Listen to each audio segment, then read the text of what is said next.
எங்கள் தேவனாகிய கர்த்தாவே, நாங்கள் உமது பரிசுத்த நாமத்தை போற்றி உம்மை துதிக்கிறதில் மேன்மை பாராட்டும்படி எங்களை இரட்சித்து எங்களை ஜாதிகளில் இருந்து சேர்த்தருளும். இஸ்ரவேலின் தேவனாகிய கர்த்தர் அனாதியாய் என்றென்றைக்கும் ஸ்தோத்தரிக்கப்படத்தக்கவர். ஜனங்கள் எல்லாரும் ஆமேன் அல்லேலூயா என்பார்களாக. கிறிஸ்துக்குள் பிரியமான திருச்சபையின் விசுவாசிகள் குடும்பங்களுக்கு திருச்சபையின் சார்பிலே எங்களுடைய அன்பான வாழ்த்துக்களை தெரிவித்துக் கொள்கிறோம். இந்த ஊரடங்கு காலகட்டத்திலே 4வது மாதத்துக்குள்ளாக தேவன் நம்மை கொண்டு வந்து சேர்த்திருக்கிறார். அவருடைய கிருபையை நினைத்து நாம் அவரை துதிப்போம். அதே நேரத்திலே இந்த கொள்ளை நோய் ஏற்ற நேரத்திலே நிறுத்தப்பட கர்த்தர் தமது கிருபையும் இரக்கத்தையும் தந்தருள நாம் ஜெபிப்போம். தலைவணங்கி தேவனை நோக்கி பார்ப்போம். எல்லா துதிக்கும் ஸ்தோத்திரத்துக்கும் பாத்திரராயிருக்கிற எங்கள் பரிசுத்தமுள்ள தேவனே, இந்த காலை நேரத்திலும் உம்முடைய சமூகத்திலே நாங்கள் ஜீவனோடும் நன்றி அறிதலோடும் துதிகளோடும் பிரவேசிக்க நீர் எங்களுக்கு பாராட்டின தயவுக்காக நன்றி செலுத்துகிறோம். கடந்த 3 மாதங்களாக தேவரீர் உம்முடைய பாதுகாப்பு, உம்முடைய அன்பின் கரிசனை எங்கள் ஒவ்வொருவரோடும் எங்கள் குடும்பங்களோடும் இருந்தமைக்காக நான் நன்றி செலுத்துகிறோம். 107ஆம் சங்கீதத்திலே நாங்கள் வாசிக்கிற வண்ணமாக, ஆபத்திலே அவர்கள் கர்த்தரை நோக்கி கூப்பிட்டார்கள், அவர் அவர்கள் சத்தத்துக்கு செவி கொடுத்து அவர்களை விடுவித்தார் என்று நாங்கள் வாசிக்கிறோமே. அவ்விதமாக இந்த 3 மாதங்களாக உம்முடைய அற்புதமான பாதுகாப்பு எங்களோடு இருந்தமைக்காக நன்றி செலுத்துகிறோம். எங்களுடைய சரீரங்களை மட்டுமல்ல, எங்களுடைய ஆவி ஆத்துமாவையும் நீர் புதுப்பித்து உயிர்ப்பிக்கிற தேவனாய் எங்களோடு கூட இருக்கிறபடியினாலே நன்றி செலுத்துகிறோம். கவலையினாலும் பயத்தினாலும் தனிமையினாலும் நாங்கள் சோர்ந்து போகாத படிக்கு, மன அழுத்தம் அவநம்பிக்கை எங்களை மேற்கொள்ளாத படிக்கு உம்முடைய வசனங்களினாலே எங்களை உயிர்ப்பிக்கிற தேவனாய் நீர் இருக்கிறபடியினாலே நன்றி செலுத்துகிறோம். தேவரீர் இந்த சென்னை நகரத்திலும் தேவரீர் நீர் எங்களுக்கு கொடுத்திருக்கிற இந்த பாதுகாப்புக்காக நன்றி செலுத்துகிறோம். எங்களுடைய ஆட்சியாளர்களும் அதிகாரிகளும் மருத்துவ பணி செய்கிறவர்களும் தேவரீர் உமது கிருபையினாலும் உமது பலத்தினாலும் தங்களுடைய கடமைகளை நிறைவேற்ற உதவி செய்யும். தேவரீர் உம்முடைய காருண்யம் எங்களை எப்பொழுதும் சூழ்ந்திருக்கிறது என்று நாங்கள் வாசிக்கிறோமே. உம்முடைய மாறாத அன்புக்காக, உம்முடைய வழிநடத்தும் பிரசன்னத்துக்காக, உம்முடைய தாங்கும் கிருபைக்காக நாங்கள் உம்மை துதிக்கிறோம், உமக்கு நன்றி செலுத்துகிறோம். நாங்கள் ஒருமனப்பட்டு பரிசுத்தராகி உம்மை நோக்கி பார்க்க, உம்மை நோக்கி நாங்கள் எங்களுடைய துதிகளை ஏறெடுக்க இந்த காலை வேளையை நீர் ஆசீர்வதியும்.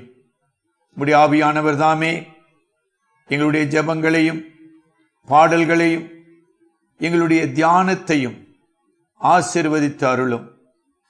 உம்முடைய ஆவியானவர் மூலமாக எங்கள் உள்ளங்களிலே நீர் இடைப்படும். எங்களுடைய மனம் புதுப்பிக்கப்பட்டு உம்மை தரிசிக்க தேவரீர் அனுக்கிரகம் செய்யும். எங்கள் அருமை இரட்சகர் இயேசு கிறிஸ்துவின் மூலம் ஜெபிக்கிறோம் பிதாவே, ஆமேன்.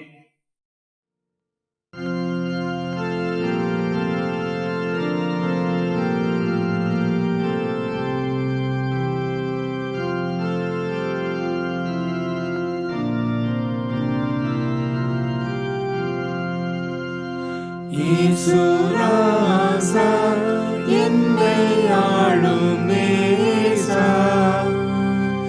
ஈசுராசா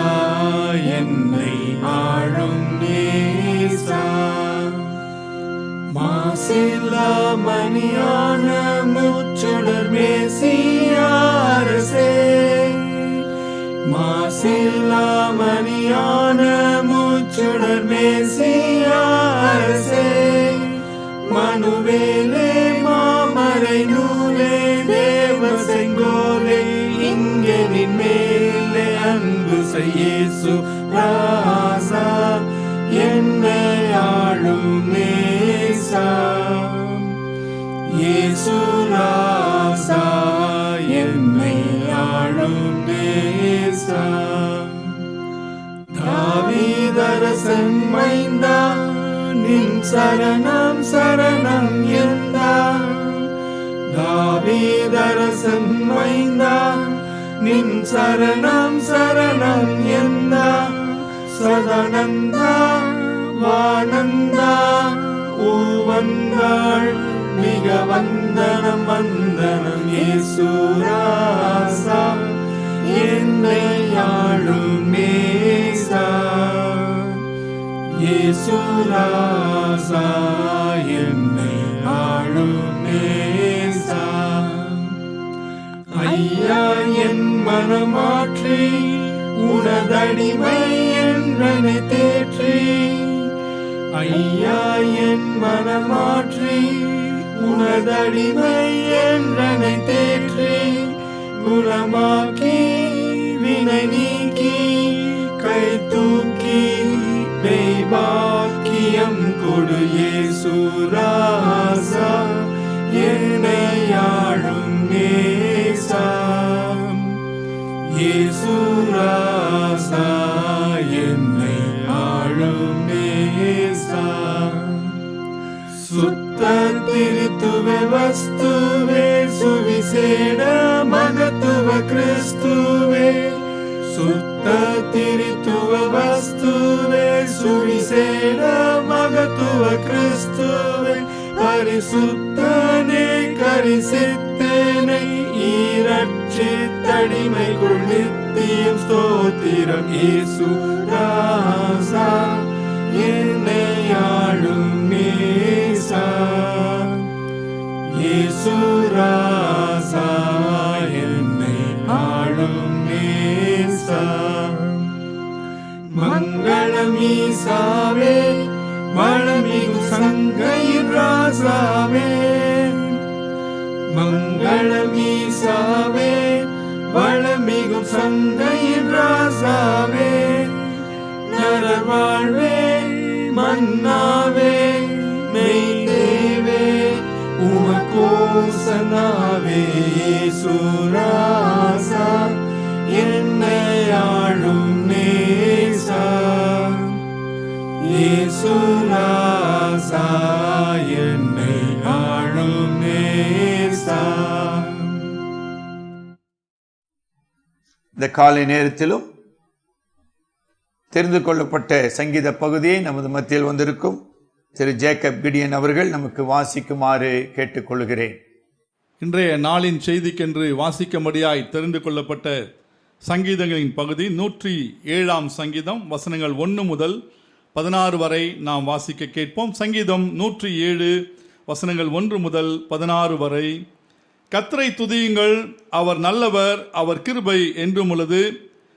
கர்த்தரால் சத்துருவின் கைக்கு நீங்களாக்கி மீட்கப்பட்டு, கிழக்கிலும் மேற்கிலும் வடக்கிலும் தெற்கிலும் உள்ள பல தேசங்களிலும் இருந்து சேர்க்கப்பட்டவர்கள் அப்படி சொல்ல கடவர்கள்.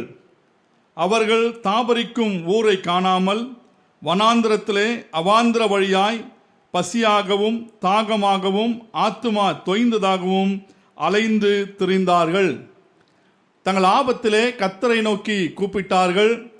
அவர்கள் இக்கட்டுகளில் இருந்து அவர்களை விடுவித்தார். தாபரிக்கும் ஊருக்கு போய் சேர அவர்களை செவ்வையான வழியிலே நடத்தினார்.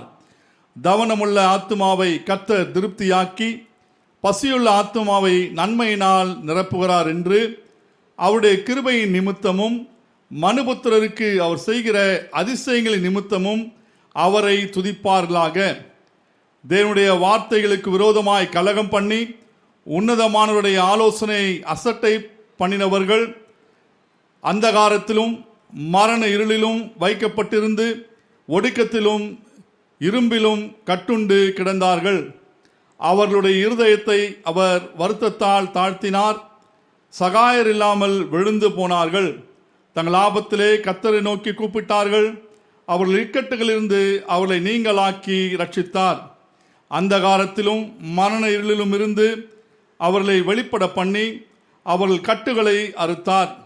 கர்த்தர் வெண்கல கதவுகளை உடைத்து இரும்பு தாழ்பாள்களை முறித்தார் என்று அவருடைய கிருபை நிமித்தமும் மனுபுத்திரருக்கு அவர் செய்கிற அதிசயங்கள் நிமித்தமும் அவரை துதிப்பார்களாக என்பதை வாசிக்க வேண்டிய வேத பகுதி வாசித்து நிறைவாயிற்று. தேவன் தாமே நம் நித்தியத்துக்கென்று பலிக்க பண்ணி காப்பாராக. ஆமேன். இந்த நாளிலும் புதிய ஏற்பாட்டு பகுதியாக தெரிந்து கொள்ளப்பட்ட பகுதியை நமது மத்தியில் இருக்கும் சகோதரர் ஜோனத்தான் கோபிநாத் வாசிக்குமாறு கேட்டுக்கொள்வோம்.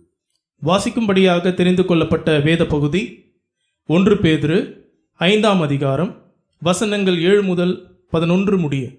1 பேதுரு 5ஆம் அதிகாரம் வசனங்கள் 7 முதல் 11 முடிய.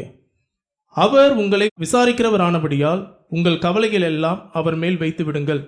தெளிந்த புத்தியுள்ளவர்களாயிருங்கள், விழித்திருங்கள். ஏனெனில் உங்கள் எதிராளியாகிய பிசாசானவன் கெர்ச்சிக்கிற சிங்கம் போல் எவனை விழுங்கலாமோ என்று வகை தேடி சுற்றித் திரிகிறான். விசுவாசத்தில் உறுதியாயிருந்து அவனுக்கு எதிர்த்து நில்லுங்கள். உலகத்தில் உள்ள உங்கள் சகோதரிடத்திலே அப்படிப்பட்ட பாடுகள் நிறைவேறி வருகிறதென்று அறிந்திருக்கிறீர்களே. கிறிஸ்து இயேசுவுக்குள் நம்மை தமது நித்திய மகிமைக்கு அழைத்தவராயிருக்கிற சகல கிருபையும் பொருந்திய தேவன் தாமே கொஞ்ச காலம் பாடு அனுபவிக்கிற உங்களை சீர்படுத்தி ஸ்திரப்படுத்தி பலப்படுத்தி நிலைநிறுத்துவாராக. அவருக்கே மகிமையும் வல்லமையும் சதா காலங்களிலும் உண்டாயிருப்பதாக. ஆமேன் என்பவைகளே. பிரியமானவர்களே, இந்த நாளிலும் நம்முடைய நாட்டிற்காகவும் திருச்சபைக்காகவும் குறிப்பாக திருச்சபையின் குடும்பங்களுக்காக, அதில் ஒரு சில குடும்பங்கள் இந்த கடும் நோயினாலே பாதிக்கப்பட்டிருக்கிறார்கள். இந்த குடும்பங்களுக்கு கர்த்தர் இறங்கவும், கர்த்தர் அவருடைய விசுவாசத்தை பலப்படுத்தி தமது வல்லமையினாலே அவர்களை விடுதலை ஆக்கவும் அவர்களுக்காக ஜெபிப்போம். அதே வண்ணமாக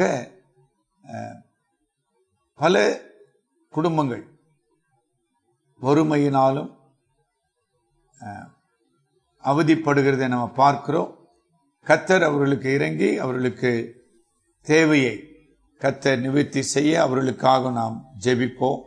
இந்த வேளையிலே நமது மத்தியிலே வந்திருக்கிற திருச்சபையின் மூப்பர் திரு சிமியோன் ஐயா அவர்கள் நம்மை ஜெபத்தில் வழி நடத்துமாறு கேட்டுக்கொள்கிறேன். ஓசியா 6ஆம் அதிகாரம் வசனங்கள் 1-2. கர்த்தரிடத்தில் திரும்பவும் வாருங்கள், நம்மை பீறினார், அவரே நம்மை குணமாக்குவார். நம்மை அடித்தார், அவரே நம்முடைய காயங்களை கட்டுவார். 2 நாளைக்கு பின்பு அவர் நம்மை உயிர்ப்பிப்பார். 3ஆம் நாளில் நம்மை எழுப்புவார். அப்பொழுது நாம் அவருடைய சமூகத்திலே பிழைத்திருப்போம். கண்களை மூடி நாம் கர்த்தரை நோக்கி இந்த புதிய மாதத்தை கர்த்தர் கொடுத்தபடினாலே நாம் நன்றி செலுத்தி ஜெபிப்போம். இறங்கும் இறங்கும் கருணை மாரியே சுராஜனே, பவனாசனேசனே,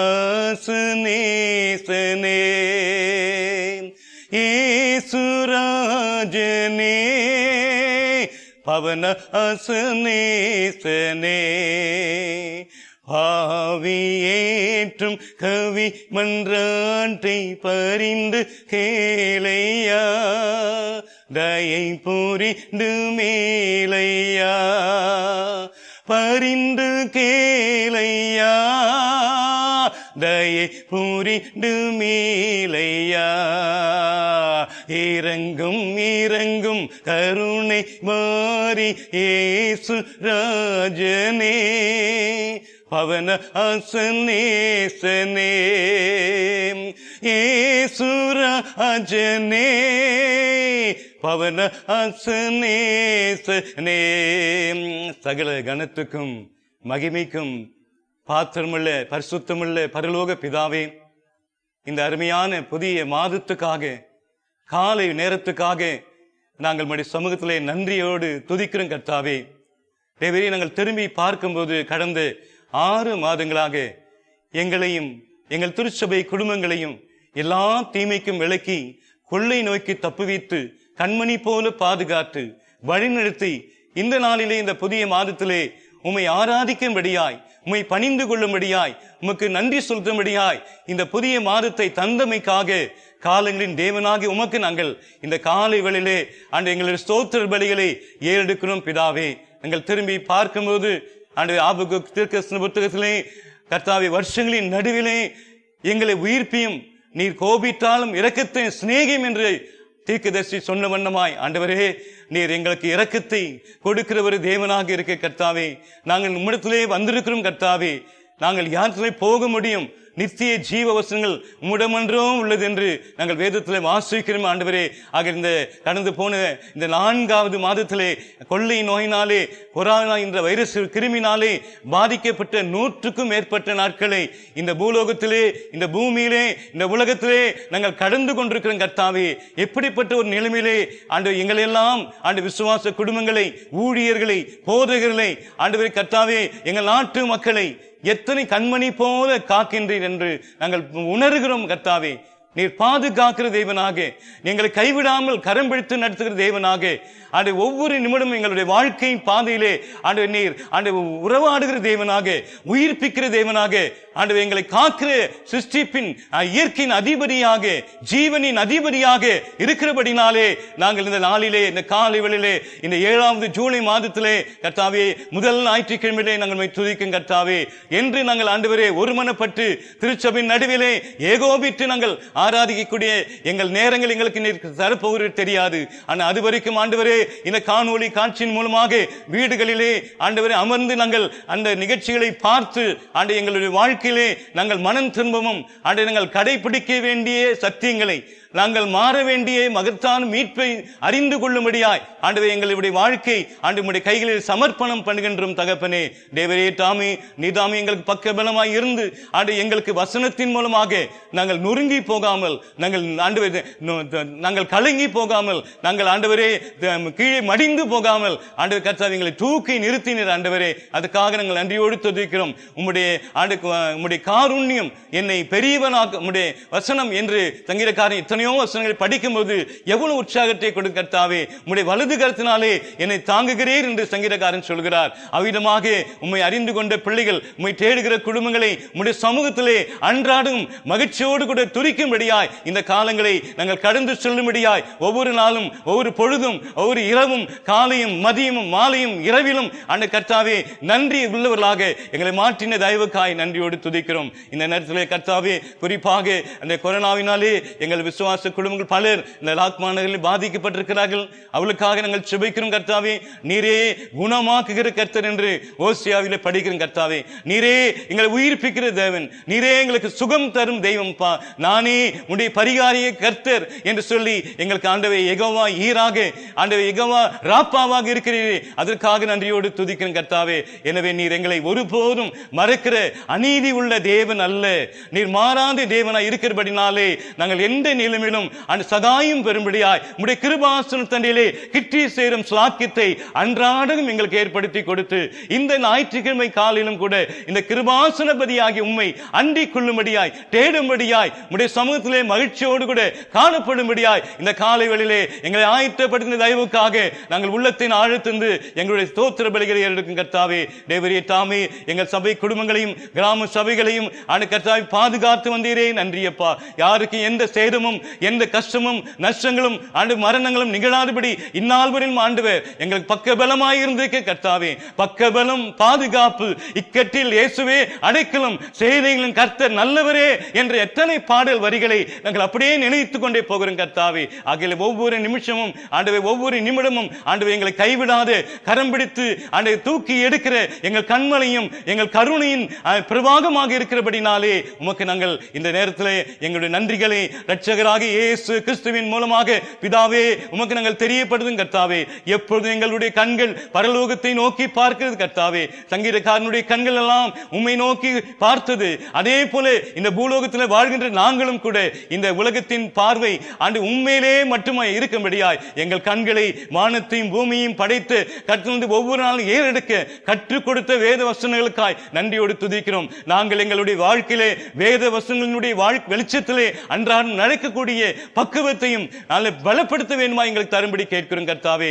இந்த நாளிலே எங்கள் தேசத்துக்காக ஜெபிக்கிறோம் கர்த்தாவே. தேசத்திலே பணியாற்றுகிற மருத்துவர்களுக்காக ஜெபிக்கிறோம் ஆண்டவரே. அவர்கள் இரவு பகல் என்று பாராமல் ஆண்டு பாதிக்கப்பட்ட நூற்றுக்கணக்கான ஆயிரக்கணக்கான லட்சக்கணக்கான மக்கள் ஆண்டு கர்த்தாவே பாதிக்கப்பட்ட நிலைமையிலே அவர்களுக்கு சிகிச்சை கொடுக்கிறார்கள். நீரே அவர்களுக்கு ஞானத்தை கொடுத்தலும், நீரே அவர்களுக்கு சுகத்தை கொடுத்தலும், நீரே அவர்களை கிருமிகள் தொடாதபடி விஷ நோய்கள் தாக்காதபடி அவர்களை காத்துக் கொள்ளும் ஆண்டவரே.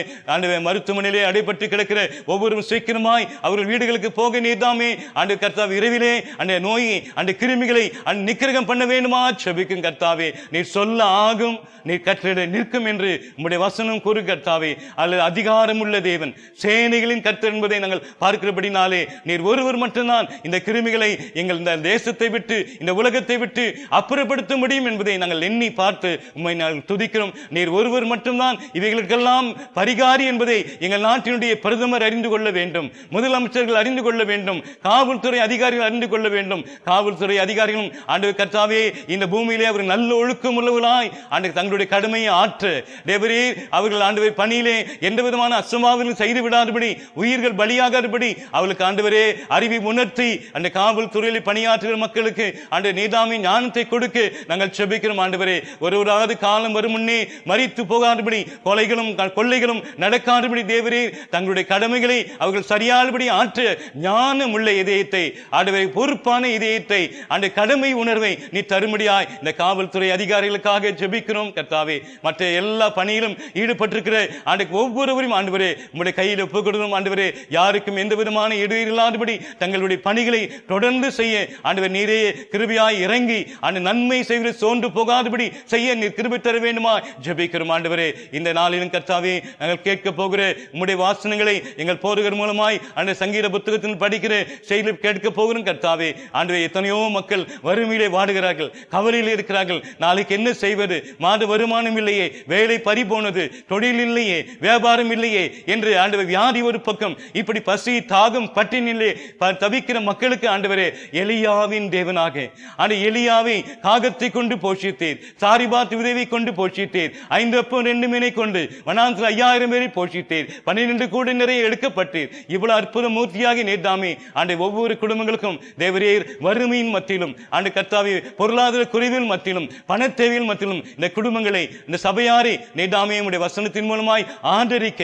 அரவணைக்க போஷிக்க தேவரீ உம்மால் முடியும் என்பதை நாங்கள் விசுவாசித்து கேட்க போகிற செய்தி எங்கள் உள்ளத்திலே ஒரு பெரிய மாற்றத்தையும் விசுவாசத்தையும் நம்பிக்கையும் தரும்படியாய் எங்கள் கர்த்தரும் அருமை இரட்சகருமாகிய மீட்பர் இயேசு கிறிஸ்துவின் வெளியேறப்பட்ட திருநாமத்தினாலே எங்கள் ஜெபங்கேளும் நல்ல பிதாவே, ஆமீன்.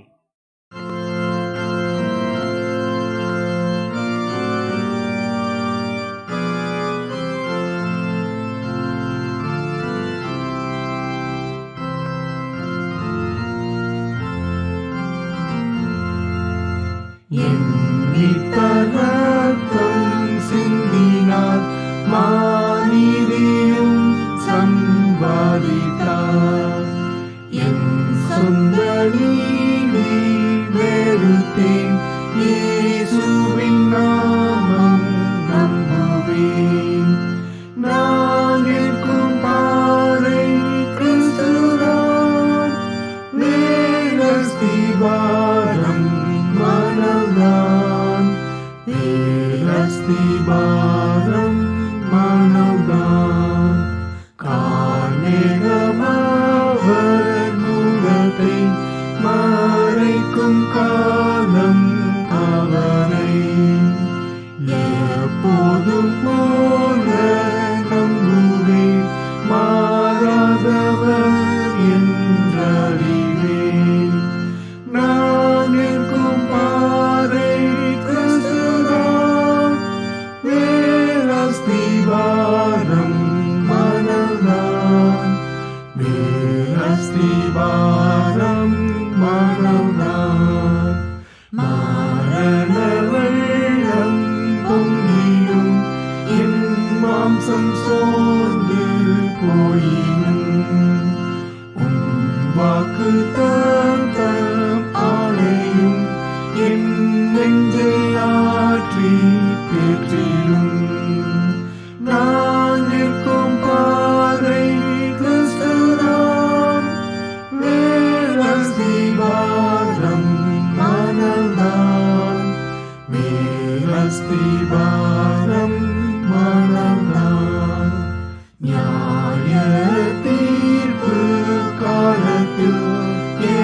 எக்கால சத்தம் கேட்கையில் அஞ்சேன் என் மீட்பர் நீதியே அநீதன் என்னை மூடுமே. நான் நிற்கும் பாறை கிறிஸ்துதான், வேரஸ்திபாரம் மனதான், வேரஸ்திபாரம் மனதான். பிரியமானவர்களே, இந்த நாளிலும் 107ஆம் சங்கீதத்தை மையமாக கொண்டு ஒரு விசுவாசியின் வாழ்க்கையின் பல போராட்டங்கள், பாடுகள், இவைகளை அவன் எப்படி கடந்து செல்லுகிறான், கர்த்தர் நம்முடைய பிள்ளையை எப்படி விடுவிக்கிறார் என்கிற ஒரு அற்புதமான படிப்பினையை இந்த சங்கீதத்திலிருந்து நாம் கற்றுக்கொள்ளப் போகிறோம். ஒரு சிலர் வேத வியாக்கியானிகள் இந்த சங்கீதத்துக்கு யூத மக்களின் சிறையிருப்பை பின்னணியாக கூறுகிறார்கள். அதாவது கிமு 586ஆம் ஆண்டு நேபுகாத் நேச்சாரால் எருசலேம் வீழ்த்தப்பட்டு ஏராளமான யூதர்கள் சிறைப்பிடிக்கப்பட்டு பாபிலோனுக்கு கொண்டு செல்லப்பட்டார்கள். அவர்களின் பாடுகளை இந்த சங்கீதத்திலே சொல் ஓவியங்களாக சித்தரிக்கப்படுகிறது. சொல் சித்திரங்கள் என்று கருதலாம். இன்னொரு கருத்து, 4 வகையான பாடுகளை இந்த சங்கீதம் நமக்கு எடுத்துரைக்கிறது. நாம் இந்த சங்கீதத்தை தியானிக்கிற இந்த வேளையிலேயே உலகத்தின் மக்கள் அனைவரும் இத்தகைய 4 வகையான பாடுகளுக்குள், துன்பங்களுக்குள் கடந்து சென்று கொண்டிருக்கிறார்கள். ஒருவேளை கேட்டுக்கொண்டிருக்கிற நீங்களும் நானும் கூட ஏதோ ஒரு வகையிலே பாடுகளை நாம் கடந்து சென்று கொண்டிருக்கலாம். அப்படிப்பட்டவர்களை உயிர்ப்பிக்கிற கடவுளாக, விடுதலையாக்குகிற வல்லமையுள்ள தேவனாக சங்கீதக்காரன் கர்த்தரை இங்கு வெளிப்படுத்துகிறார், சித்தரிக்கிறார். ஒரு சில மத நம்பிக்கைகளிலே மக்கள் கடவுளை நோக்கி கூப்பிடுறாங்க, கடவுளிடத்தில் கதறுகிறார்கள். ஆனால் எந்த பதிலும் அவர்களுக்கு கிடைப்பதில்லை. ஒரு உதாரணம், எலியா கர்மேல் பர்வதத்திலே பாகால் தீர்க்கதரிசிகளை அழைத்து வந்து பலியிட சொல்லி பாகாலை நோக்கி கூப்பிட சொல்லுகிறான். ஏறக்குறைய 450 பாகால் தீர்க்கதரிசிகள் கூப்பிட்டார்கள். காலை முதல் மாலை வரை எந்த பதிலும் வரவில்லை. அப்படிப்பட்ட மக்கள் தான் இந்த உலகத்தில் பெரும்பாலானவர்கள். நீங்க மறந்து போயிடுகிற. ஆக இந்த சங்கீதத்தை, 107ஆம் சங்கீதத்தை உலக மக்களுக்கான ஒரு பொதுவான சங்கீதமாக வேத வியாக்கியானங்களோ நானும் பார்க்கவில்லை. இது தேவனுடைய பிள்ளைகள், தேவனால் தெரிந்து கொள்ளப்பட்ட அவருடைய பிள்ளைகள் இந்த உலகத்திலே இப்படி 4 வகையான பாடுகளை கடந்து செல்ல நேரிடும். ஆங்கிலத்தில் இட் இஸ் நாட் ஆப்ஷனல்.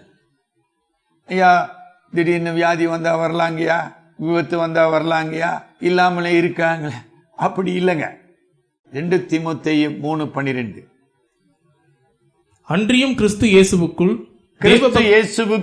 தேவபக்தியாய் நடக்க மனதாய் இருக்கிற யாவரும் துன்பப்படுவார்கள். ஐயா திடீர்னு கொரோனா கிருமி வந்துச்சு, இது திடீர்னுலாம் வர்றது கிடையாதுங்க. ஐயா திடீர்னு எங்க வீட்டில் மரணம் நிகழ்ந்துச்சு, அந்த திடீர்ன்ற வார்த்தையே ஒரு விசுவாசியின் வாழ்க்கையில் இருக்க முடியாது. சர்வ வல்லமையுள்ள தேவன் உலகத்தை ஆளுகிறார், நம் வாழ்க்கை ஆளுகிறார், நம்முடைய சூழ்நிலைகளை ஆளுகிறார். அவர் இந்த பாடுகளுக்குள்ளாக கடந்து செல்ல அவர் நியமித்திருக்கிறார். இட் இஸ் ஆர்டெயின்டு சொல்றோம் ஆங்கிலத்தில். ஆக பழைய ஏற்பாட்டு விசுவாசிகள் ஆனாலும் சரி, புதிய ஏற்பாட்டின் திருச்சபை வாழ்விலும் வரலாற்றிலும் நீங்கள் பார்த்தாலும் சரி, தேவனுடைய பரிசுத்தவான்கள் பாடுகள் என்கிற பாதையின் வழியாகவே கடந்து சென்று அவர்கள் வெற்றி பெற்றார்கள். ஆக இந்த தியானத்துக்கு நாம் கொடுக்கக்கூடிய ஒரு நல்ல தலைப்பு மோட்ச பயணியின் வெற்றி. மோட்ச பயணியின் வெற்றி. எல்லாரும் நம்ம அறிந்திருப்போம் சரிங்களா? ஜான் பனியன் அவர்களால் எழுதப்பட்ட மோட்ச பிரயாணம் என்கிற ஒரு அற்புதமான காப்பியம். அல்ல மோட்ச பயணியாகிய கிறிஸ்தியானுக்கு ஒன்றுக்கு பின் சோதனைகள் போராட்டங்கள் வந்து கொண்டே இருந்தன. ஆனா முடிவு என்ன? கிறிஸ்தியான் இந்த மோட்ச வீட்டிலே அவன் தேவனுடைய மகிமைக்குள்ளாக பிரவேசிக்கிறதை பார்க்கிறோம். அந்த காட்சிதான் இந்த சங்கீதத்தின் ஒரு முடிவான காட்சியாக நாம் 31, 32 வசனங்களிலே வாசிக்க போகிறோம்.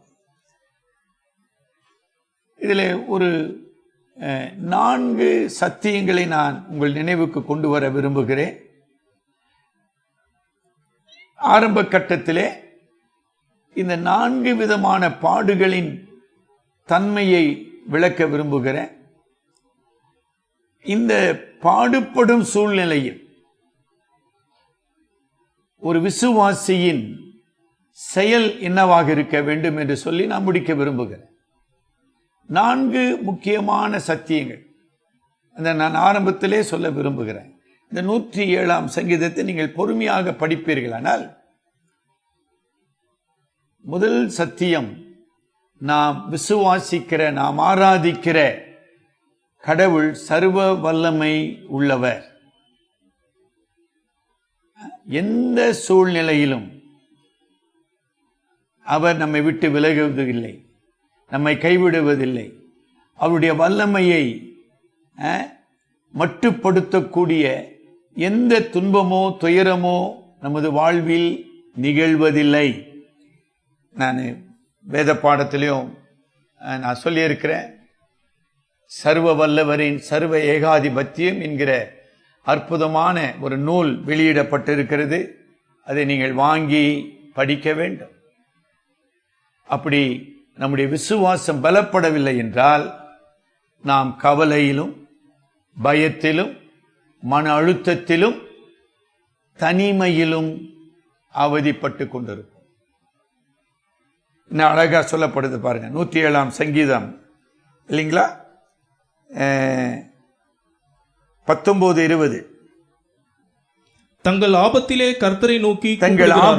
கர்த்தரை நோக்கி கூப்பிடுகிறார்கள். யார் கூப்பிடுவார்கள்? ஒரு அவிசுவாசி, தேவனை அறியாதவன் கூப்பிடுவானா? ஆனா அவருடைய பிள்ளைகள் அவரை நோக்கி கூப்பிடுகிறார்கள். அவர்கள் இக்கட்டுகளுக்கு அவர்களை நீங்களாக்கி ரட்சிக்கிறார். அவர்களை நீங்களாக்கி ரட்சிக்கிறார். எப்படி ரட்சிக்கிறார்? 20ஆம் வசனம். அவர் தமது வசனத்தை அனுப்பி அவர்களை குணமாக்கி அவர்களை அழிவுக்கு தப்புவிக்கிறார். அப்ப நீங்க விசுவாசிகளா இருப்பீர்களானால் தனிமை, கவலை, பயத்துல கடவுள் விட்டுருவாரவங்கள. அப்புறம் எதுக்கு ஆராதனை? அப்புறம் எதுக்கு வேதம்? ஐயோ ரொம்ப தப்புங்க இல்ல. தமது வசனத்தை அனுப்பி, அந்த வசனம் என்ன? உயிர்ப்பிக்கிற வசனம். ரொம்ப முக்கியமானது. என் வசனம் ஆவியாயும் ஜீவனாயும் இருக்கிறது. மரித்து போன லாசருவை உயிர்ப்பிக்கிற வசனம்.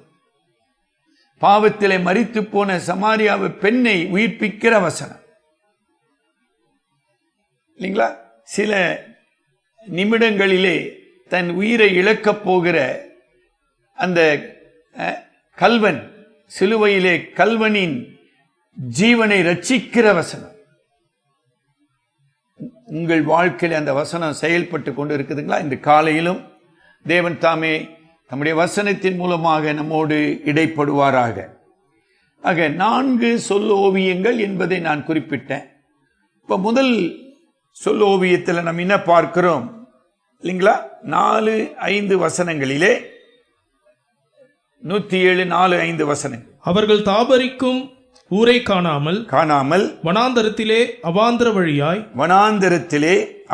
வழியாய் பசியாகவும் தாகமாகவும் ஆத்துமா தோய்ந்ததாகவும் அலைந்து திரிந்தார்கள். ஆக வனாந்தரத்திலே அலைகிற ஒரு மக்கள் கூட்டம், ஒரு மனிதன். அதான் முதல் காட்சி. எது வனாந்தரம்? மனிதன் வாழ முடியாத இடம் என்று நாம் சொல்லுகிறோம். உயிர் வாழக்கூடாத இடம் என்று சொல்லுகிறோம். அது ஒரு பொதுவான நிலை. ஆத்துமாவுக்கு எது வாழ முடியாத இடம்? இங்க அதான சொல்லப்படுது.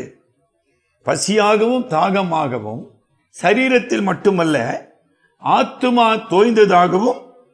அப்ப ஆத்துமானுடைய பாலைவனம் எது? பிரியமானவர்களே, நம்மை சுற்றி இருக்கிற மக்கள், தேவனை அறியாத மக்கள், இந்த உலகத்திலே கடவுளுக்கு பதிலாக செல்வத்தை, அதிகாரத்தை, புகழை, சிற்றின்பத்தை தங்கள் லட்சியமாக கொண்டு வாழ்ந்து கொண்டிருக்கிறார்கள். அதுதான் பாலைவனம். உங்க வாழ்க்கையில அந்த சூழ்நிலையில கர்த்தர் உங்களை சந்தித்து மீட்டுக் கொண்டாரா? பாலைவனம் என்றால் என்ன? வழி தெரியாத இடம். வழி தெரியாது, வழி கிடையாது. அந்த பாலைவனத்தில் முடிவே கிடையாது. there is no end. அதான் அதனுடைய பொருள். ஆக செல்வத்தையோ, கடவுளுக்கு பதிலாக ஒரு மனிதன் செல்வத்தையோ அதிகாரத்தையோ, சாத்தான் குளத்தில் நடந்த நிகழ்ச்சியில இந்த காவல்துறை அதிகாரிகள் அவர்களுக்கு கொடுக்கப்படாத அதிகாரத்தை செலுத்தினார்கள். 2 உயிர்கள் பலியாக்கப்பட்டன. சரிங்களா? அதிகாரம், பவர் மாங்கர்ஸ் சொல்லுவாங்க ஆங்கிலத்தில். உலக வரலாற்றில் ஏராளமான மக்கள் அப்படி இருந்திருக்காங்க. குறிப்பாக எல்லா அரசர்களும் அதிகாரத்தை தங்கள் லட்சியமாக கொண்டிருப்பவர்கள். அவன் ஹிட்லர் எடுத்துக்கொள்ளுங்க, நெப்போலியன். ஆக எனக்கு அருமையானவர்களே, செல்வம் ஒரு பாலைவனம். திக்கு தெரியாத இடத்துல உன்னை கொண்டு போய் நிறுத்தும். அதிகாரம் உன்னை அழித்து விடும். பட்டயத்தை எடுக்கிறவன் பட்டயத்தினாலே சாவான், இல்லைங்களா? புகழ், இன்னைக்கு புகழுக்காக, குறிப்பாக இந்த சினிமா உலகம் என்று சொல்லுகிறோம். இந்த சினிமா உலகத்திலே நடிகர் நடிகைகள் இருக்கிறாங்க இல்லையா? கடந்த மாதத்தில் ஒரு இளம் நடிகன் மும்பை பகுதியிலே, பேர் பிரசாந்த் ராஜ்புட், 32 வயசுல தற்கொலை செய்து கொண்டான். பிரசாந்த் ராஜ்புட், சுஷாந்த் ராஜ்புட். அவனை குறித்து தொடர்ந்து நான் பேப்பர்ல படிச்சுன்னு இருக்கிறேன். டைம்ஸ் ஆஃப் இந்தியாவில் வந்திருக்கு, இன்னைக்கு வந்திருக்குது. மன அழுத்தம், பயம், நம்பிக்கை, ஹோப்லெஸ்னஸ் எங்க போய் நிறுத்திச்சவன? மரணத்தில் இருக்கு. இவன் மட்டும்தானா? 1950 கிட்டத்தட்ட 57 வரைக்கும் வாழ்ந்த ஹாலிவுட் புகழ்பெற்ற சினிமா நடிகை மர்லின் மன்றோ, அவளுக்கு இணையான நடிகையும் இனி பிறக்கப் போவதில்லை, நடிக்கப் போவது கிடையாது. தன்னுடைய 33வது வயதில் தூக்க மாத்திரைகளை சாப்பிட்டு தன்னுடைய உயிரை மாய்த்து கொண்டாள். இப்ப எது பாலைவனம்? யோவான் 4ஆம் அதிகாரத்தில் அந்த சமாரியா பெண் சிற்றின்பத்தை தன்னுடைய வாழ்க்கையாக நம்பினால், இல்லைங்களா? திருப்தி செய்யாத தண்ணீர் என்று ஆண்டவர் சொல்லுகிறார். அப்படிப்பட்ட சமாரியா பெண் ஜீவ ஊற்றாகிய கிறிஸ்துவினிடத்திலே அவள் நம்பிக்கை வைக்கிறாள். கிறிஸ்து அவளை தேடி சென்றார். கிறிஸ்து அவளுடைய நிலைமையை உணர்த்தினார். கிறிஸ்துவின் வசனம் அவளை விடுதலையாக்கினது. சமாரியா பெண் தன்னுடைய நிர்பந்தமான நிலையை, தனிமை, அதிருப்தி, குற்ற மனசாட்சி, கட்டப்பட்ட நிலை, அவள் ஒரு கைதி. எதற்கு? சிற்றின்பத்திற்கு கைதி. இன்றைக்கு மக்கள் போதைக்கு கைதி, எத்தனையோ காரியங்களுக்கு கைதிகளாக. அவள் 14ஆம் வசனம் படிங்க. நான் கொடுக்கும் தண்ணீரை குடிக்கிறவனுக்கோ, நான் கொடுக்கும் தண்ணீரை குடிக்கிறவனுக்கோ ஒரு காலம் தாகம் உண்டாகாது. ஒரு காலம் தாகம் உண்டாகாது.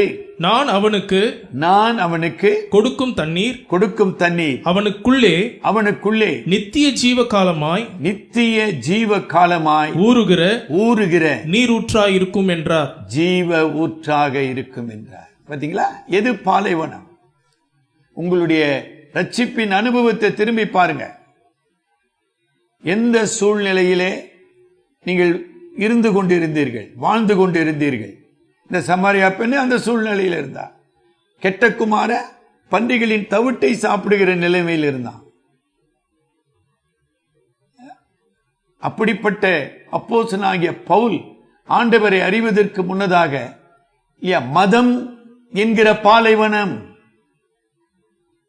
புரிஞ்சிடுச்சுங்களா? மதம் உங்களை கடவுளிடத்தில் நடத்துமா? மதம் உங்களுக்கு நிம்மதி தருமா? மதம் உங்களை விடுதலை ஆக்குமா?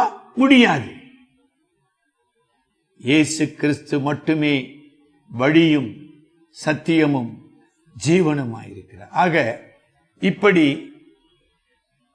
நிறைவுக்காக, வாழ்க்கையின் நிறைவு, ஃபுல்பில்மெண்ட் ஆங்கிலத்தில் சொல்லுவோம், வாழ்க்கையின் நிறைவுக்காக, வாழ்க்கையின் நிம்மதிக்காக அலைந்து திரிந்து கொண்டிருக்கிற மக்கள் மத்தியிலே ஆண்டவராகிய கிறிஸ்து அவருடைய வாழ்க்கையிலே குறுக்கிடுகிறார். காட்ஸ் இன்டர்வென்ஷன் என்று சொல்லுகிறோம். அதை பழைய தமிழ்ல சொல்லணும்னா கடவுளின் தெய்வ செயல். நாம் கர்த்தரை தேடி கண்டடையவில்லை, அவர் நம்மை தேடி கண்டுபிடித்தார்.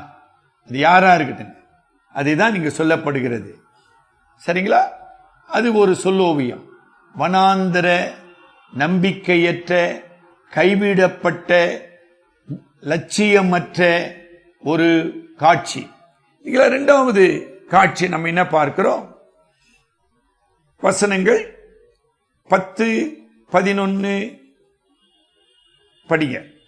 தேவனுடைய வார்த்தைகளுக்கு விரோதமாய் கலகம் பண்ணி உன்னதமானவருடைய ஆலோசனையை அசட்டை பண்ணினவர்கள் அந்தகாரத்திலும் மரண இருளிலும் வைக்கப்பட்டிருந்து ஒடுக்கத்திலும் இரும்பிலும் கட்டுண்டு கிடந்தார்கள். பிரியமானவர்களே, இந்த நான் சொன்ன பாருங்க வரலாற்று பின்னணி.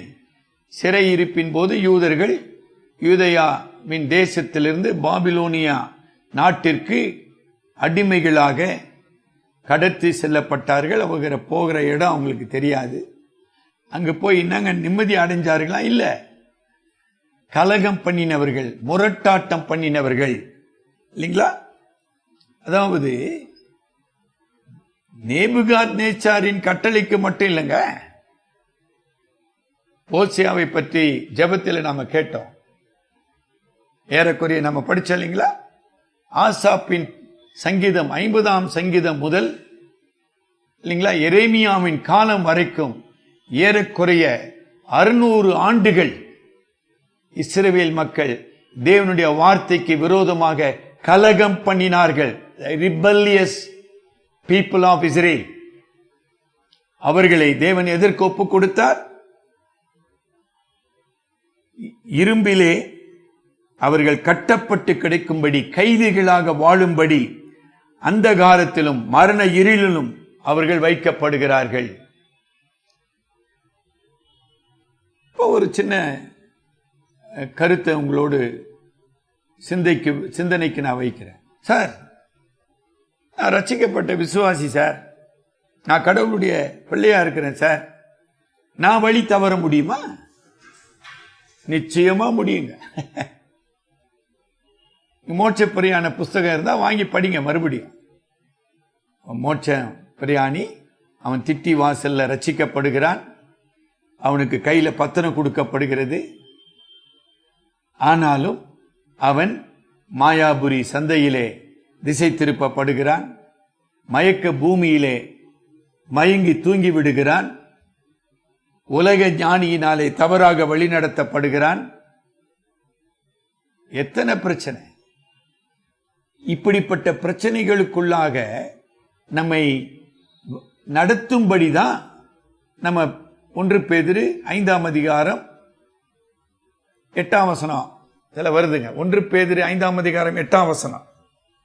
தெளிந்த புத்தியுள்ளவர்களாயிருங்கள், இருங்கள், விழித்திருங்கள், விழித்திருங்கள், ஏனெனில் உங்கள் எதிராளியாகிய பிசாசானவன் கெர்ச்சிக்கிற சிங்கம் போல் எவனை விழுங்கலாமோ என்று வகை தேடி சுற்றித் திரிகிறான். பேதுரு யாருக்கு எழுதினாரு?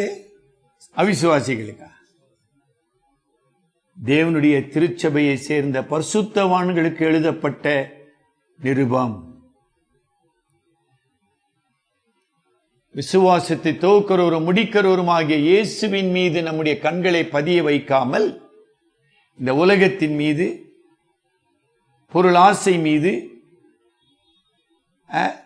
இந்த உலகத்தின் புகழின் மீது உங்களுடைய கவனம் திருப்பப்படுமானால் சாத்தானானவன் உங்களை கைதியாக மாற்றி விடுவான்.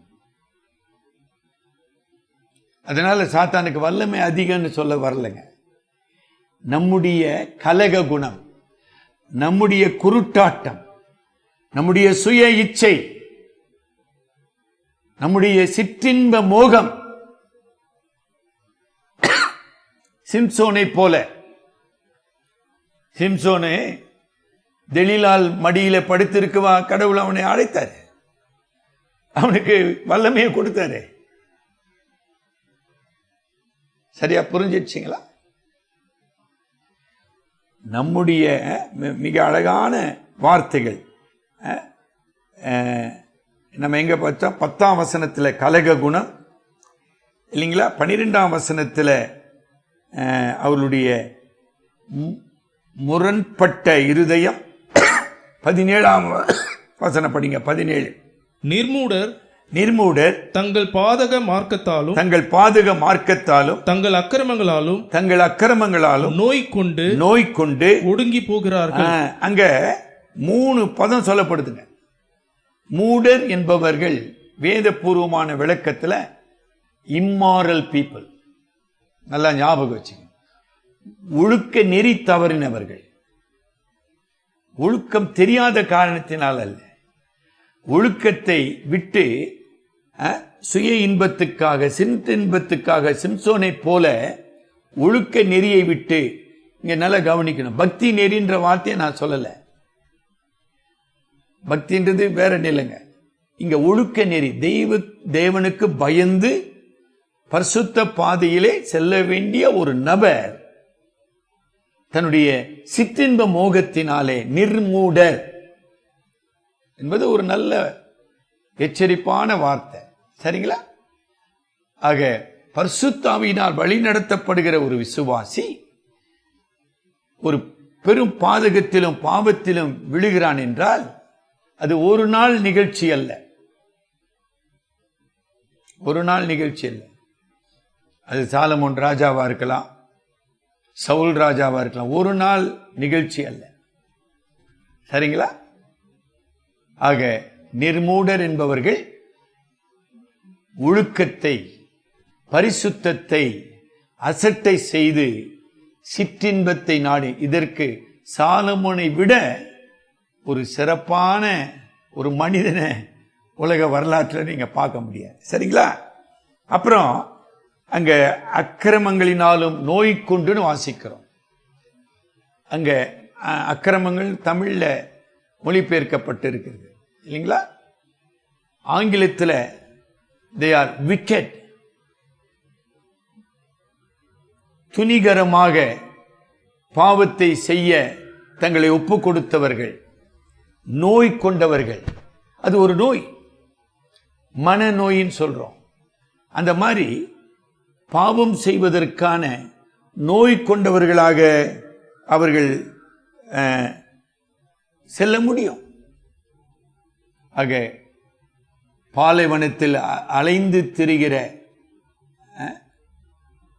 திருப்தியற்ற, லட்சியமற்ற, நம்பிக்கையற்ற ஒரு சூழ்நிலை பார்க்கிறோம். இரண்டாவது சூழ்நிலை, ஒரு விசுவாசியினுடைய வாழ்க்கையில அழைத்தவராகிய கர்த்தரை, அழைத்தவராகிய பரிசுத்தரை, அழைத்தவராகிய சிலுவை நாயகரை, அங்க சிலுவை நான் முக்கியப்படுத்த விரும்புகிறேன். ஏன்? ஒருவன் என்னை பின்பற்றி வர விரும்பினால் அவன் தன்னைத்தான் வெறுத்து தன் சிலுவை எடுத்துக்கொண்டு என்னை பின்பற்ற கடவன். ஆக சிலுவை நாயகரை பின்பற்றுவதை விட்டுவிட்டு என்னுடைய சுய விருப்பத்தையும் திட்டத்தையும் லட்சியத்தையும் ஆசையையும் நான் பின்பற்றுவேனானால் நான் எப்படி மாறுகிறேன்? கலகக்காரனா மாறுகிறேன், மூடனா மாறுகிறேன், அக்கிரமக்காரனா வாழ்கிறேன், மனநோய் கொண்டவனாக வேதனைப்படுகிறவனாக இருக்கிறேன். சரிங்களா? நான்காவது குறிப்பு கொஞ்சம் நல்லா இருக்குதுங்க. நான்காவது குறிப்பு 107 சங்கீதம் 23-24 வசனங்கள். கப்பல் ஏறி கடல் யாத்திரை பண்ணி திரளான தண்ணீர்களிலே தொழில் செய்கிறார்களே, அவர்கள் கர்த்தருடைய கிரியைகளையும் ஆழத்திலே அவருடைய அதிசயங்களையும் காண்கிறார்கள். கீழே வாங்க அப்படியே. அதாவது 26-27 அந்த காட்சியை நம்ம பார்ப்போம். அவர்கள் ஆகாயத்தில் ஏறி, அதாவது அந்த கடுமையான புயல் சீற்றம் வரும்பொழுது ஒரு சின்ன பாய்மர கப்பல் ஆகாயத்தில் ஏறி ஆழங்களில் இறங்குகிறார்கள். அவர்கள் ஆத்துமா கிளேசத்தினால் கரைந்து போகிறது, வெறித்தவனை போல் அலைந்து தடுமாறுகிறார்கள். அவர்களுடைய ஞானம் எல்லாம் மூழ்கி போகிறது. ஒண்ணுக்கு வேலை செய்யாது. இன்னும் அழகா சித்தரிக்கிறார். சார், இந்த நிலைமைக்கு ஒரு விசுவாசி போக முடியுமா? போக முடியும். இந்த மறுபடியும் நம்ம தான் பார்க்கிறோம். சிம்சோனுடைய ஞானம் எல்லாம், சிம்சோனுடைய பலம் எல்லாம் சக்தியற்றவைகளாக மாறிப்போனது. அவன் குருடாக்கப்படுகிறான், சங்கிலினால் அடிமையாக்கப்படுகிறான், வெறித்தவனை போல தடுமாறுகிறான். இவ்வளவு பரிதாபமானது. ஆக எனக்கு அருமையானவர்களே, இந்த சங்கீதம் ஒரு அற்புதமான விடுதலையின் சங்கீதமாக, நம்பிக்கையின் சங்கீதமாக நமக்கு கொடுக்கப்பட்டிருந்தாலும், இந்த சங்கீதக்காரன் நம்முடைய வாழ்வின் சூழ்நிலைகளை கர்த்தருடைய வசனத்தின் வெளிச்சத்திலே பார்க்க உதவி செய்கிறார். இன்றைக்கு என்னுடைய நிலை இந்த 4 நிலைகளிலே, அகதியாக்கப்பட்ட வாழ்க்கை, கைதியாக இருக்கிற வாழ்க்கை, அல்லது மன நோயினாலே வேதனைப்படுகிற வாழ்க்கை, புயலினால் அலையழிக்கப்படுகிறவர். இந்த புயலுக்கு ஒரு சின்ன கருத்து சொல்றேன், இன்னொரு கருத்து சொல்றேன். புயல் நமக்கு தெரியும், வருதுங்க போதுங்கன்றோம். அதில் இன்னொரு கருத்தை சேர்த்துக்கொள்ளுங்க. அதாவது நீங்க கப்பல் பயணத்தில் கடல்ல செல்லும் போது, நம்ம இங்க கரையில் இருக்கிறவங்க புயல் வருதுன்றாங்க, அப்புறம் கடந்துடுச்சுன்றாங்க. கப்பல்ல பயணம் செய்யும் பொழுது அது இல்லைங்க அனுபவம். அந்த புயல் சூறாவளின்றோம், சுற்றி சுற்றி சுற்றி சுற்றி அடித்துக்கொண்டே இருக்கும். மேபி 36 hours, 46 hours, 2 நாள் 3 நாள். அப்ப இதை எப்படி நான் பார்க்க விரும்புகிறேன்? சோதனையின் மேல் சோதனை, பாடுகளின் மேல் பாடு. சார், அப்படி கூட நடக்குமா சார்? தாவீதின் வாழ்க்கையில அவனுடைய கடைசி காலம் அப்படிப்பட்டதா இருந்தது. எவ்வளவு பெரிய மனிதன் தாவீது! சரியா படிச்சிருக்கீங்களா தாவீத? அப்சலோமின் எதிர்ப்பில் இருந்து தாவீதின் மரணம் வரைக்கும் படிங்க. ஒன்றன் பின் ஒன்று. ஏன் கடவுள் அனுமதித்தார்? தாவீது பரிசுத்தமாக்கப்பட வேண்டும். தாவீது தன்னுடைய பலத்தை அல்ல, நல்ல கவனிக்கணும், அது புரிஞ்சிச்சா, தேவனை மட்டும் சார்ந்து வாழ்கிறவனாக அவன் தேவனுடைய சித்தத்தை செய்யும்படி தேவன் அவனை புயல் என்கிற ஒரு அனுபவத்துக்குள்ளாக கடந்து செல்ல வைத்தார். மறுபடியும் மறந்துடாதீங்க, it is not an incident or event, it will be a process. அதான் புயல் என்பது, சார் நோய் இப்போ எனக்கு கூட தான் இருதய நோய் வந்துச்சு, ஆப்ரேஷன் பண்ணாங்க, முடிஞ்சிச்சு, அப்படி இல்லைங்க. அது புயல் என்பது தொடருகின்ற பாடுகள், வேதனைகள். சரிங்களா? அங்கே என்ன அழகாக சொல்றார் பாருங்க, அலைந்து தடுமாறுகிறார்கள் இல்லைங்களா? 25வது வசனத்தில் அதன் அலைகள் கொந்தளிக்க பண்ணும். ஏன் கொந்தளிக்க பண்ணும்? அதான் மனம் அமைதியாகாது, ஆத்துமாவிலே நம்பிக்கை இருக்காது, உலக வாழ்க்கையிலே நிம்மதி இருக்காது. தேவனை விட்டு விலகுகிற மனிதன் சபிக்கப்பட்டவன். எரேமியாவிலே நம்ம வாசிக்கிறோம், தன் சுய பலத்தை சார்ந்து, ஞானத்தை சார்ந்து, செல்வத்தை சார்ந்து, நான் நினைக்கிறேன் எரேமியா 9ஆம் அதிகாரத்தில் எங்கேயோ வருது அந்த வசனம் இல்லையா? அருமையானவர்களே, கடவுளுக்கு பதிலாக இந்த உலக காரியங்களை சார்ந்து வாழுகிறவர்கள் புயலினால் அலைகழிக்கப்படுவார்கள்.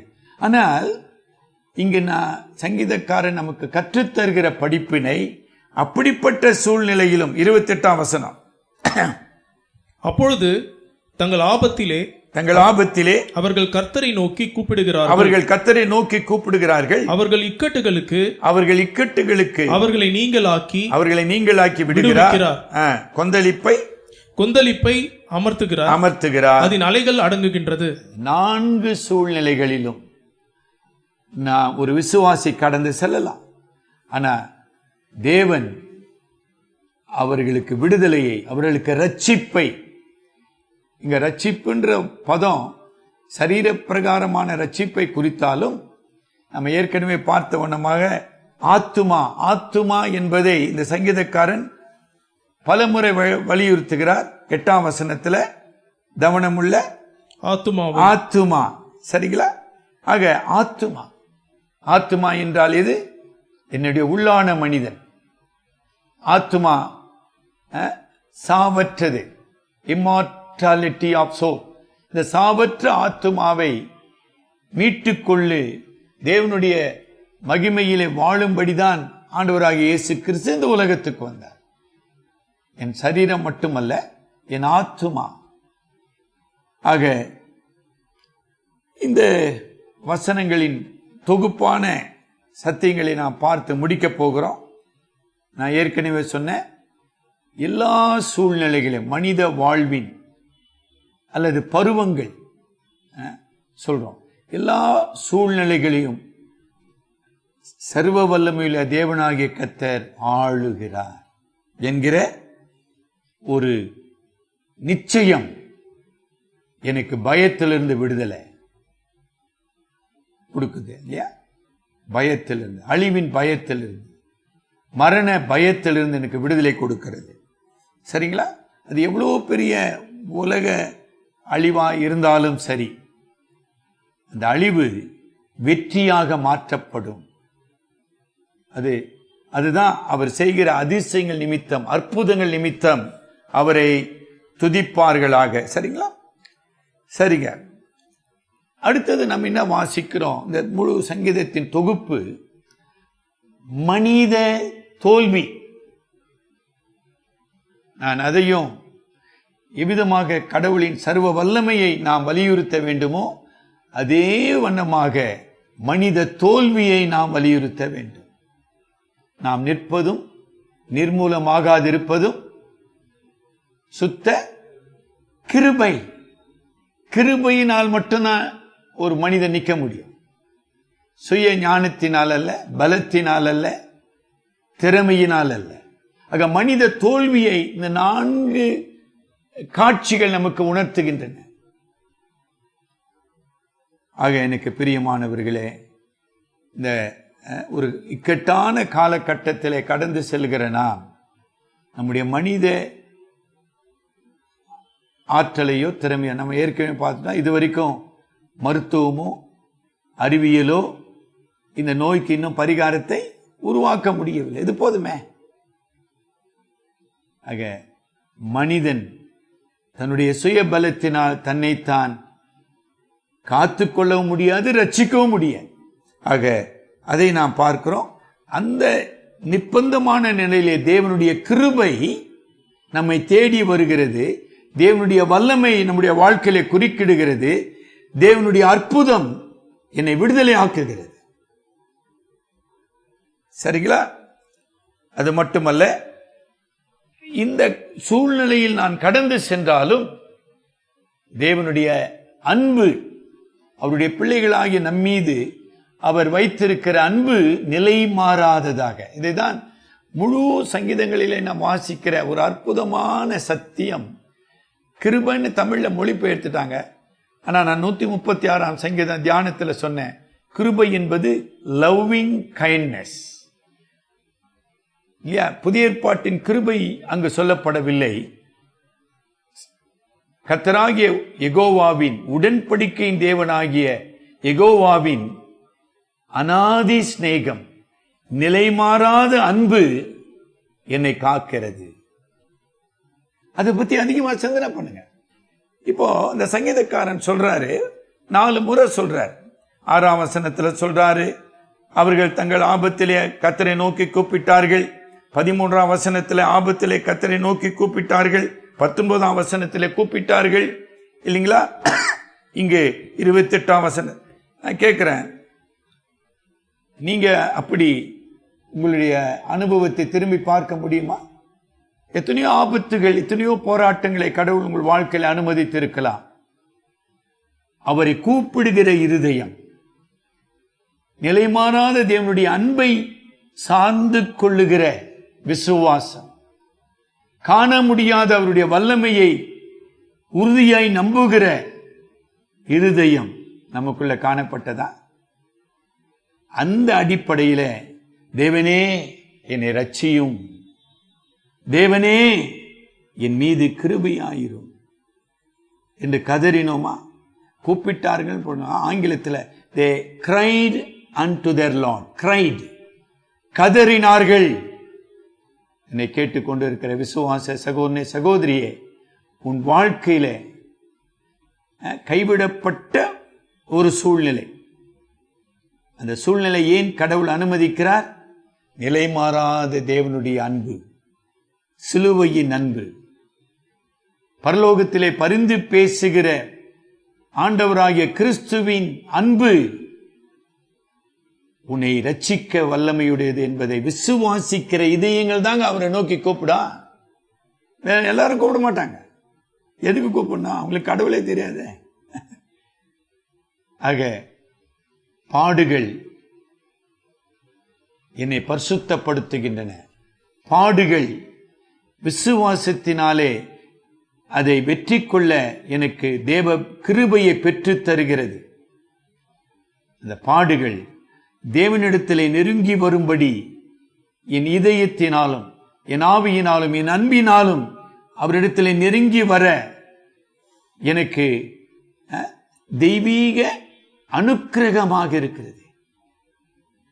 என்ன ஆச்சரியம்! இல்லாட்டி நான் வலி விலகி செஞ்சிடுவேன். அதுக்கு தான் உதாரணம் பார்த்துட்டுமே. நான் கடவுளை விட்டு பிரியக்கூடாது. இந்த உலகமோ மாம்சமோ சாத்தானோ என்னை வஞ்சித்து கடவுளுடைய அன்பை விட்டு என்னை பிரிக்க கூடாது. ஆகவே இந்த பாடுகள் என்னை கடவுளிடத்தில் கொண்டு வருமானால் அதைவிட ஒரு ஆசீர்வாதம் வேறு ஒன்று இருக்க முடியாது. இல்லைங்களா? 4வது உண்மை என்ன அழகா அவர் சொல்லி முடிக்கிறார். 107ஆம் சங்கீதம், இல்லைங்களா, 30ஆம் வசனம். அமைதல் உண்டானது நிமித்தம் அவர்கள் சந்தோஷப்படுகிறார்கள். தாங்கள் நாடின துறைமுகத்தில் அவர்களை கொண்டு வந்து சேர்க்கிறார். இங்க வந்து துறைமுகம் போட்டிருக்குதுங்க. ஆங்கில நான் நினைக்கிறேன் கிங் ஜேம்ஸ் வெர்ஷன்ல they were brought to the shores of heaven. ஏன் அந்த பதம் போட்டாங்கன்னு எனக்கு தெரியல. ஒரு ஹீப்ரூல ஒருவேளை அந்த பதம் இருக்கலாம்னு நான் நம்புறேன். என்ன அற்புதமான ஒரு பதம். இந்த உலகத்திலே போராட்டங்கள், பாடுகள், துன்பங்கள், புயல்கள் எல்லாவற்றையும் கடந்து என் ஆத்துமா தேவனுடைய பரம வாசஸ்தலமாகிய நித்திய பேரின்ப வீட்டிலே சேர்க்கப்படும், சேருவேன். என்ன அற்புதமான ஒரு வாழ்க்கை. அதனால்தான் சொல்றேன், இந்த சங்கீதம் விசுவாச மோட்ச பயனினுடைய வெற்றியை வெளிப்படுத்துகிற ஒரு சங்கீதம். சரிங்களா? எனக்கு அருமையானவர்களே, நாம் இந்த தியானத்தை முடிக்க போகிறோம். இந்த சங்கீதக்காரன் சொல்லுகிற மனித நிலையை நான் உங்களுக்கு நினைவுபடுத்தி முடிக்க விரும்புகிறேன். இல்லைங்களா? கடவுளை தள்ளிவிட்டு உலகத்திலே நிறைவை தேடுகிற மூடனாக, நிர்மூடனாக நான் வாழ்கிறேன். என்னுடைய சுய ஆசையினாலும் இச்சையினாலும் நான் என்னுடைய சுயத்துக்கும் பாவ இச்சைகளுக்கும் கட்டுண்டவனாக பாவ கட்டிலே வாழ்ந்து கொண்டிருக்கிறேன். ஒரு கைதியாக, அல்லது என்னுடைய அவிசுவாசத்தினாலும் என்னுடைய பெருமையினாலும் நான் மன நோயாளியாக, ஒரு வெறுப்புணர்ச்சியோடு விரக்தியோடு மக்கள் பேசுவதை நீங்க கேட்டிருப்பீங்க. நீங்க ஒரு சிறை கைதி கிட்ட போய், ஒருவேளை உங்களுக்கு வாய்ப்பு இருக்குமானால், பேசக்கூடுமானால், ஒரு ஆயுள் தண்டனை கைதி கிட்ட பேசினா அவன் என்ன சொல்லுவான்? வாழ்க்கையில் இனி என்ன சார் இருக்குது வாழ்றதுக்கு? கடவுள் எங்க சார் இருக்கிறாரு? கடவுளை நம்பி என்ன சார் பிரயோஜனம்? அதெல்லாம் சும்மா ஃப்ராடு சார், ஜபம் கிபல்லாம் அப்படிதான் சொல்லுவான். ஏன்னா விரக்தியின் வார்த்தைகள். கருமையானவர்களே, ஒரு விசுவாசி ஒருபோதும் அந்த நிலையிலே கைவிடப்படுகிறது இல்லை. அங்க மறுபடியும் சொல்றாங்க, அவர்கள் அவரை நோக்கி கூப்பிடுவார்கள். ஆக ஒரு விசுவாசி மட்டும்தான் விடாமுயற்சியோடு அந்த பரிசுத்த ஆவியின் பலத்தோடு தேவனுடைய சமூகத்திலே அவன் வர முடியும், கூப்பிட முடியும். சிம்சோன் கூப்பிட்டான். அவனுடைய மரணம் ஒரு வெற்றியாக மாறினது இஸ்ரவேல் மக்களுக்கு. ஆண்டவரே, இப்படிப்பட்ட குருட்டாட்டத்திலிருந்து என்னை விடுதலை. மனநோய் என்பது மன அழுத்தம், தனிமை, பயம். இதற்காக நான் படைக்கப்பட்டவன் அல்ல. இந்த உலகத்தின் சக்திகள் என்னை ஆட்கொள்ளக்கூடாது, அழிப்பதற்கு நான் இடம் கொடுக்க கூடாது. விசுவாசத்தினாலே நான் வெற்றி பெற வேண்டும். ஆண்டவரே, உம்முடைய வசனத்தினாலே என்னை உயிர்ப்பையும் என்று ஜெபிப்போமா? தலைவன், இங்கு ஜெபிப்போம். அன்பும் இரக்கம் நிறைந்த பரம தகப்பனே, மறுபடியுமாக உமது கிருபாசன தண்டையிலே நாங்கள் நெருங்கி வருகிறோம். தேவரீர், உம்முடைய எச்சரிப்பின் வார்த்தைகளுக்காக, உம்மிடத்திலே மனம் திரும்பும்படியான உம்முடைய அன்பின் அழைப்புகளுக்காக நாங்கள் உமக்கு நன்றி செலுத்துகிறோம். நீரே எங்கள் ஆத்துமாக்களுக்காக உமது சரீரத்தையும் உமது ஆவியையும் உம்முடைய பாவமற்ற ஆத்துமாவையும் சிலுவையில் பலியாக ஒப்புக் கொடுத்தீரே, அதற்காக நான் நன்றி செலுத்துகிறோம். எங்களுடைய சுய நீதியோ, சுய பெருமையோ, சுய இச்சைகளோ இந்த சிலுவையின் அன்புக்கு எதிராக வராமல் தேவரீர் எங்களை விடுதலையாக்கும்.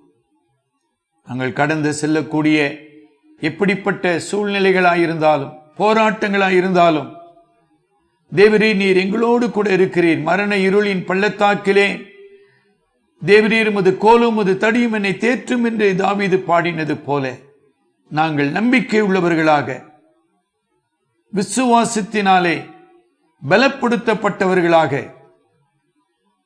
மரணமே உன் கூரெங்கே, பாதாளமே உன் ஜெயமெங்கே என்று சொல்லக்கூடிய கிருபையை தாரும். இந்த நாட்களிலும் தேவரீர் பலவிதமான பாடுகளினாலே சோர்ந்து தளர்ந்து நிலையில் உள்ள உம்முடைய பிள்ளைகளை உயிர்ப்பையும் பலப்படுத்தும். உம்முடைய தெய்வீக சமாதானத்தினாலே அவர்களை ஆட்கொள்ளும். உம்முடைய மகிமையின் பிரசனம் எங்களை பிரகாசிக்க செய்தருளும்.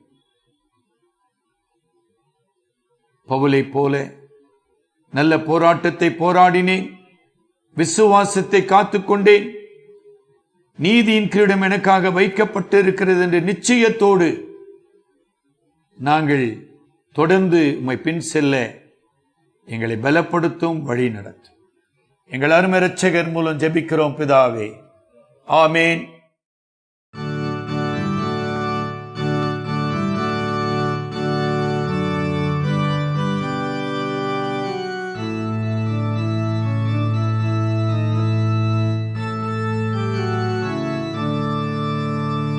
ஜெயம் கொடுக்கும் தேவனுக்கு கோடி கோடி ஸ்தோத்திரம். வாழ்வழிக்கும் இயேசு ராஜாவுக்கு வாழ்நாளெல்லாம் தோத்திரம். அல்லேலூயா அல்லேலூயா பாடுவேன், ஆனந்த துனியால் உயர்த்துவேன். ஜெயம் கொடுக்கும் தேவனுக்கு கோடி கோடி ஸ்தோத்திரம். வாழ்வழிக்கும் இயேசு ராஜாவுக்கு வாழ்நாளெல்லாம் தோத்திரம். நீதியின் கருத்தினால் தாங்கி நடத்துவார்.